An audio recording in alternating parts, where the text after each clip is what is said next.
And welcome back live on TV Asia and RadioChai.com. My guest once again, Upendra Chivukula, former Deputy Speaker of the New Jersey State Assembly, a Democrat, and Veny Musum, a Republican activist, businessman, and both of them co-authors of this book, once again, The Third Way. The Third Way, talking about solutions for the U.S. economy, an issue that has been concerning all of you in all the calls. Let's go to the calls right now, and then you can pick up from that where you left off. Go ahead. You're live on TV Asia. Where are you calling from? I'm calling from Orlando, Florida. Orlando, Florida. Okay, go ahead. Do you have a question for our panelists? Yeah, I have a question about Donald Trump. Okay, go ahead. In a recent GOP debate, Trump said that he's always been against the Iraq war, but in a 2002 interview with Howard Stern, Trump said that he supported the invasion, and on the war's first day, he called it a tremendous success. He just contradicted himself. Okay, thank you. Trump contradicts himself. Well, when it comes to the Iraq War, there's a lot of backtracking on this. Hillary Clinton was supportive of the war. Then when she gets into debate with Bernie Sanders, she tries to backtrack. So it's a very, very contentious issue. But quite frankly, I hated to see people being, in former Iraq, there's people being hurt, brutalized, and to stand by and let that inhumanity happen. For example, what happened in Iran under the Green Revolution, to stand by and do nothing. Very difficult to do. So I think we should have done something, but did we stay too long? Did we not handle the peace and the reconstruction? That's probably true. Veny, you sound like a liberal Republican. No, but I think one of the things, Veny, that he actually went after George W. Bush, Jeb Bush's brother, and saying that it's all lie, the weapons of mass destruction. He went on after that. I think that's Upendra speaking, by the way. Yeah, this is yeah, of course.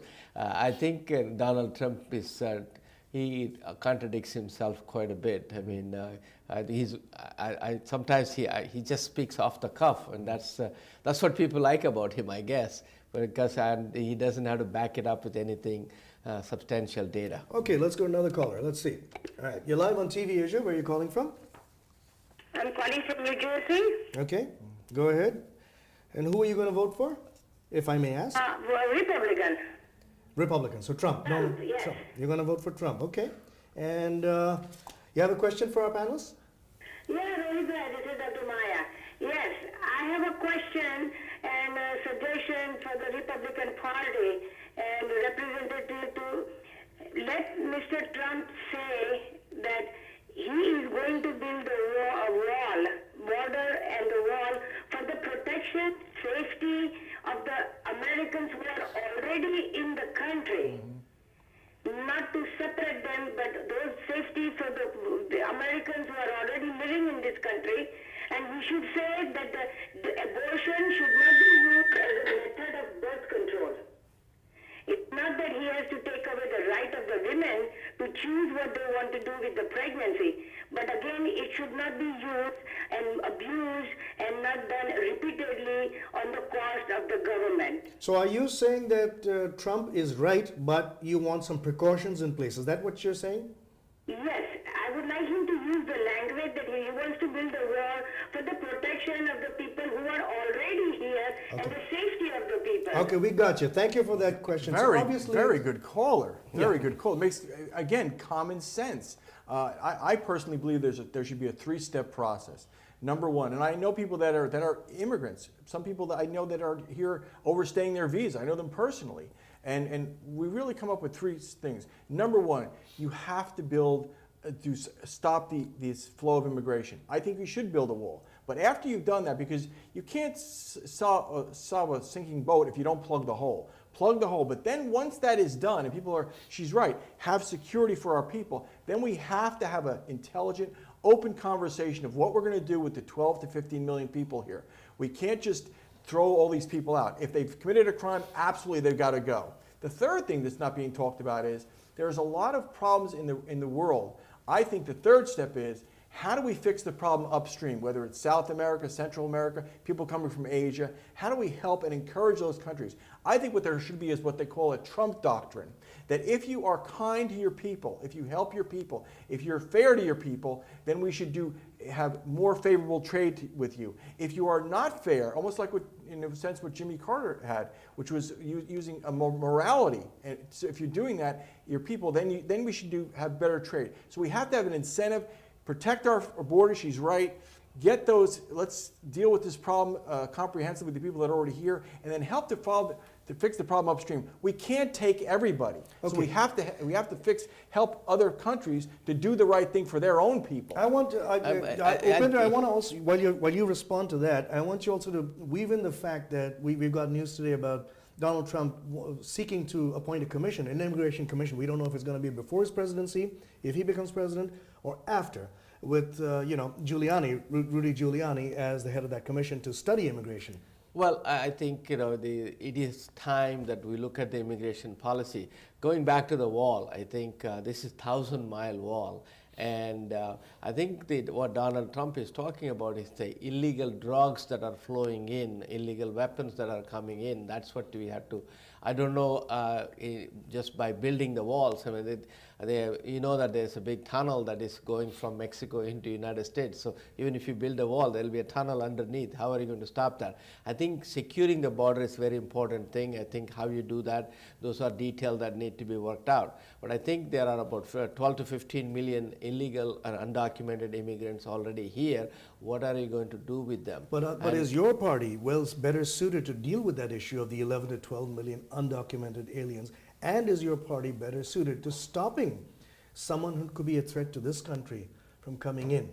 Do you believe your party is Democratic Party? I believe so. I think President Obama tried very hard, and he tried to get the comprehensive immigration reform. You had the Gang of Six in the U.S. Senate worked on that, and somehow everything fizzled. Senator Marco Rubio he was for it, and then once you get into the presidential race, he backed off on that. I think what it is that immigration. So one of the way I look at it, the Republican Party is looking at immigration. Current immigration is different from the 1950s and 60s. It was all Eurocentric, it was all white. Now it is people are coming from Asian countries, people are coming from African countries, and this is a very diverse population.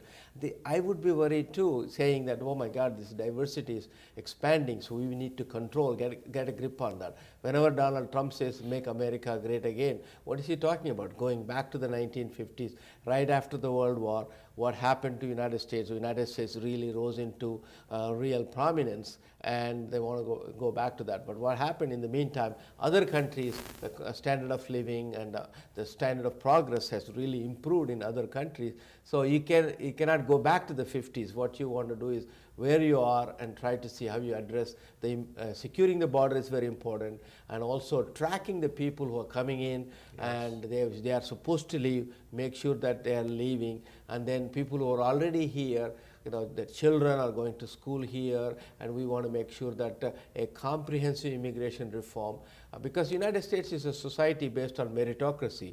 We want to get the best and the brightest from around the world, so we need to have a comprehensive immigration. I agree with Upendra, 100%. Just secure the border first.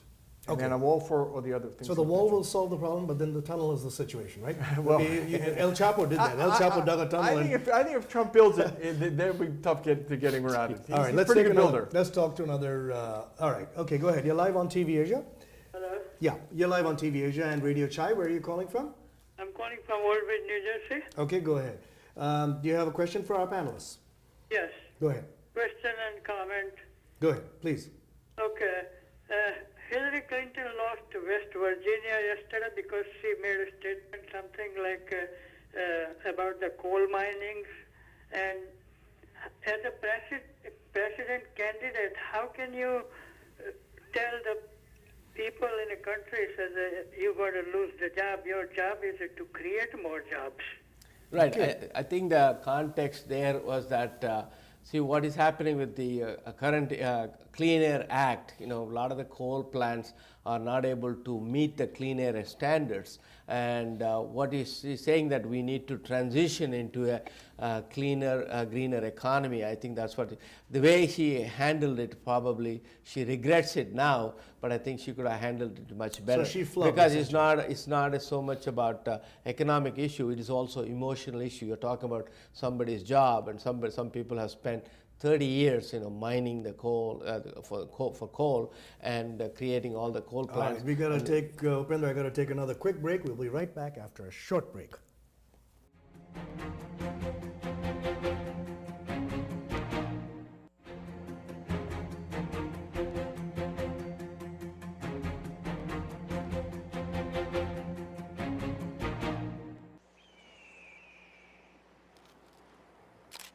Daddy sent you another one. Whoa. Addy, do you know why goats don't slip? You've worked hard to be successful for your family. Working together, we can help manage your money so you can broaden their horizons. Adi, Daddy's on the phone. Daddy, I miss you. Oh, I got the answer. Flying fish can... Wells Fargo. Together we'll go far.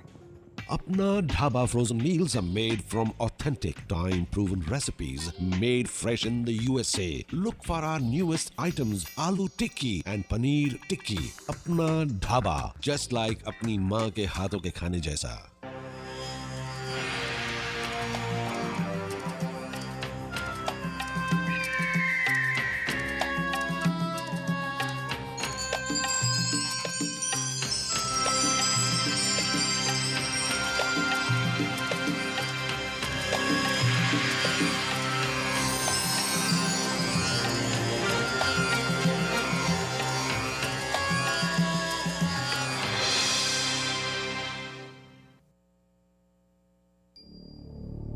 आरस्ता care वो पहला nursing care और rehabilitation centre जो बुजुर्गों के लिए भारतीय तरीके से बनाया गया है।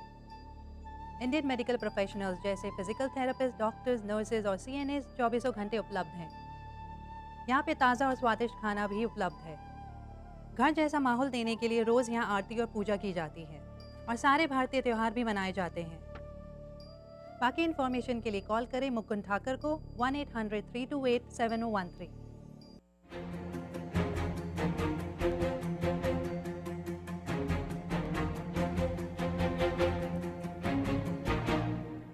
Welcome back to Race for the Presidency, Your Perspective. My guest, Upendra Chivukula, former Deputy Speaker of the New Jersey State Assembly, the Democrat on our panel, and Veny Musum, Republican activist, businessman, and both of them co-authors of this book, The Third Way. The Third Way talks about the health of the U.S. economy and solutions for both parties to make us here in the United States more prosperous, talking about prosperity. Veny and Upendra. Yeah, the thirdwaybook.com is the website. Okay, the thirdwaybook.com is the website. If you want to learn about where you can get this book, that's where it is. Gentlemen, the tax structure of the United States, is that a big problem right now? Is that what's holding so many of us up from getting up there, up the ladder? Absolutely. Now, let me let you, a statistic is under President Clinton, 45% of all wealth went to the top 1%. Under Bush, it went to 65% of all wealth went to the top 1%. Under Obama, it went to 95%. So it doesn't matter who's the president if you don't understand that the wealth that comes from capital. That's where the capital, when you own part of a corporation, either stocks, bonds, real estate. I mean, does anyone think Donald Trump is punching a clock? Give me a break. His money is made in capital wealth. No one's talking about it. That's where the wealth is. But the secret that no one knows is there's over 10,000 companies and nearly 15 million Americans that are getting this kind of wealth in the companies that they work for. We just want to share that. We don't want to take away from the rich. But would we just they want be everyone willing, else to get in on it. would they be willing to share? That's the whole thing. Would this top echelon, would this 1% or so of the world maybe, not just the United States, would they be willing to share? I think that, we have United States has the highest corporate tax rate, 35%.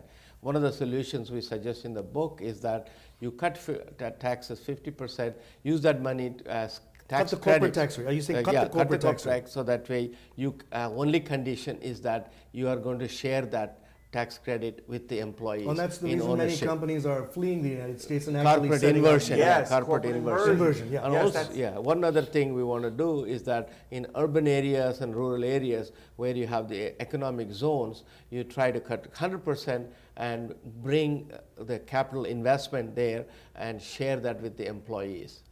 Rohit, the solution is right there. Upendra is absolutely right. We're from different sides of the aisle, but we absolutely agree. The corporate tax rate is strangling businesses. So this is a win-win for everyone. Cut that corporate tax rate. In the inner cities, cut it to zero. Share with the workers. Now everybody wins. This is a common sense solution. It's right in front of us.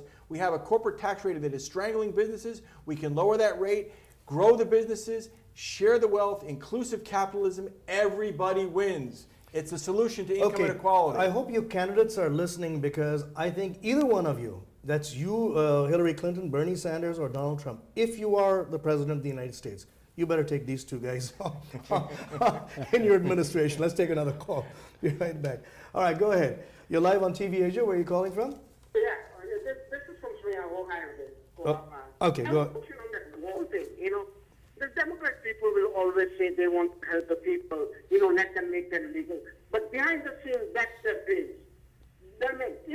Let's say we allow all those 15 million people to be legal and tell Democratic Party, hey, they won't be allowed to vote for 20 years. They will never go with. Okay, so your question basically is the Democrats backtrack whenever they make a promise. All right. Well, this the capitalistic society and all the people. I think he's talking about the undocumented immigrants who have been here. The only country they know is here, because a lot of the children are born here. They go to schools, and all the benefit they're getting here. And what are you going to say? Are you going to round them up and send them somewhere? Where are you going to do that? It is not a costly. It's a very costly solution.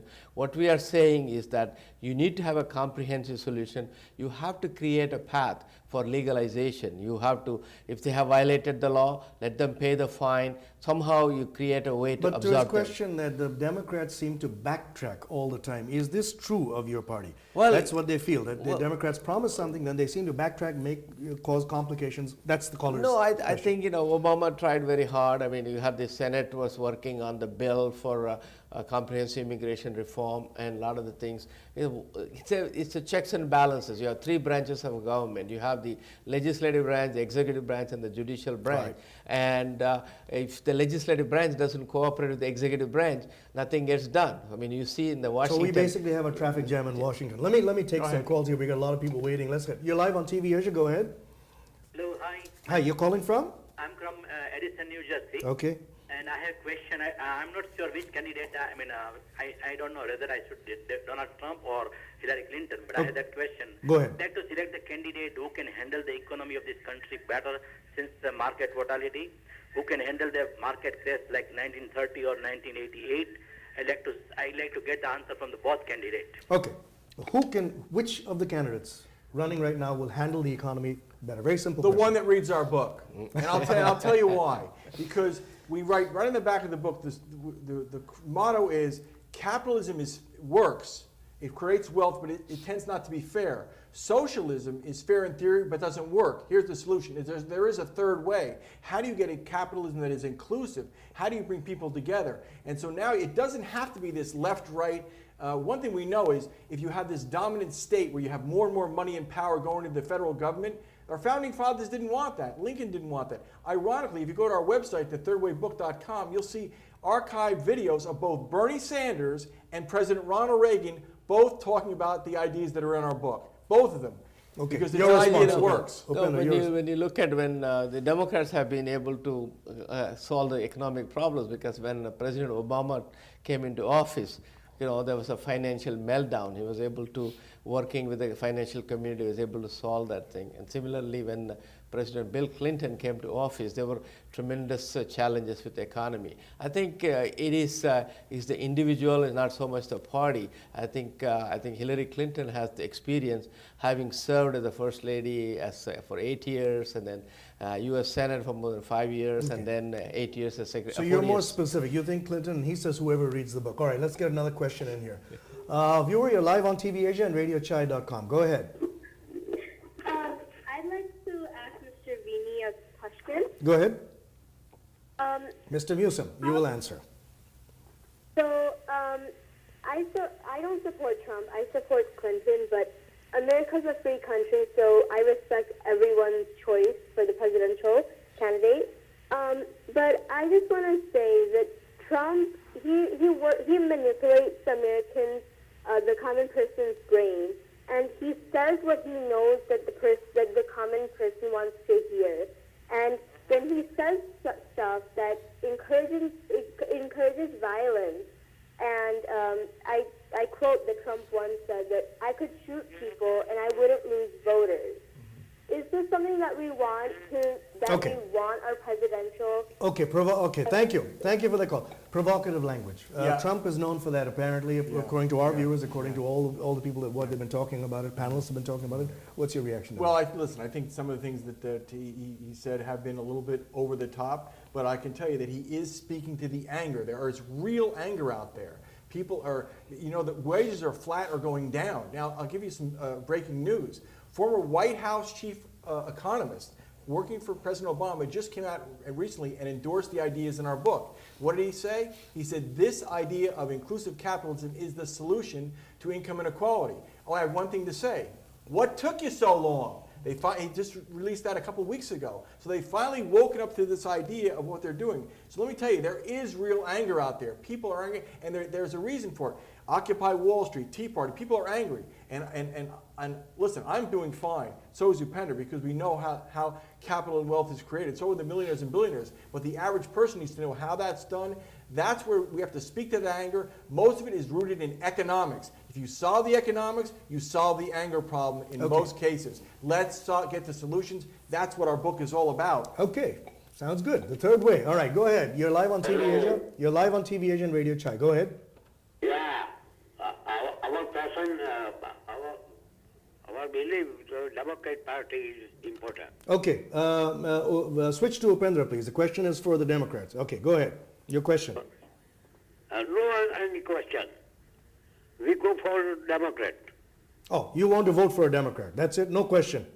No question. He is a very serving the senior persons. Okay. All right. Thank you for the call. Appreciate it. Go ahead. You're live on TV Asia and Radio Chai. Where are you calling from? Hello. Hello. Hello, viewer. You're live on TV Asia and Radio Chai. Go ahead. Yeah. Hi. I'm from Houston, Texas. I'm voting for Bernie Sanders. Okay. Yeah. So. Question for our panelists? Yeah. So my question is to the guy who wrote the book, I guess. They both wrote the book. You want Mr. Musum to answer? Mr. Veny Musum, the Republican? Yeah. Okay. So, Bernie Sanders is talking about raising the minimum wage to $15. He's talking about solving income inequality.